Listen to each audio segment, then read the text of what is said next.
আসসালামু আলাইকুম প্রিয় দর্শক, আশা করি আপনারা ভালো আছেন।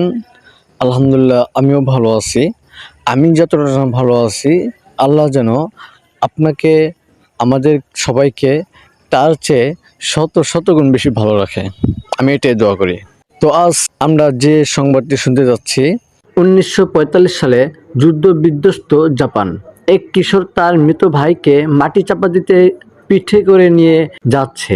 একজন আর্মি অফিসার বিষয়টি লক্ষ্য করে কিশোরকে বললেন, লাশটা পিঠ থেকে ফেলে দাও, এটা অনেক ভারী। কিশোরটির সঙ্গে সঙ্গে ধীরস্বরে জবাব দিল, সে ভারী নয়, সে আমার ভাই। আর্মি অফিসারের কিছুক্ষণ সময় লেগে যায় ঘটনাটি বুঝতে। এরপর পুরো বিষয়টি অনুমোদন করতে পেরে কান্নায় ভেঙে পড়েন সেই আর্মি অফিসারটি। এই ঘটনায় নিমেষেই ছড়িয়ে পড়ে সমগ্র জাপান জুড়েই। সেই থেকে ছবিটি হয়ে ওঠে দেশটির ঐক্যর প্রতীক।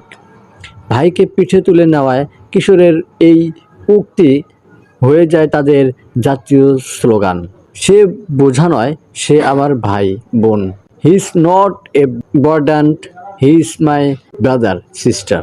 আপনার ভাই বা বোন যদি পড়ে যায়, তাকে উঠান। যদি তার সামর্থ্য না থাকে, যদি সে দুর্বল হয়, তার পাশে দাঁড়ান। আর যদি সে ভুল করে, তাকে ক্ষমা করে দিন। পৃথিবী যদি তাকে পরিত্যাগ করে, আপনি তাকে আপনার পিঠে তুলে নিন, কারণ সে বোঝা নয়, সে আপনার ভাই বোন। দ্বিতীয় বিশ্বযুদ্ধে পরমাণু হামলার পর তার ক্ষতিগ্রস্ত নগর নাগাসাকি থেকে ছবি বর্ণনা। এই ছবিতে দেখা যাচ্ছে একটি ক্ষুধিত নিঃস্বার্থ কিশোর তার মৃত ভাইকে পিঠে নিয়ে ক্রিমেটোরিয়ামের সামনে দাঁড়িয়েছে।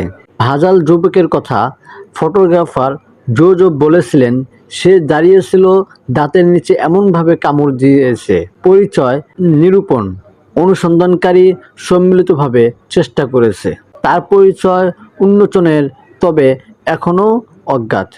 মানবিক বার্তা। ছবিটি শুধু ছবি নয়, এটি এক ভাইয়ের প্রেম, নিহতের বেদনা ও যুদ্ধের মানবিক মর্যাদার এক নিদর্শন। শেষ কথা, জাগ্রত থাকুন, সুস্থ থাকুন।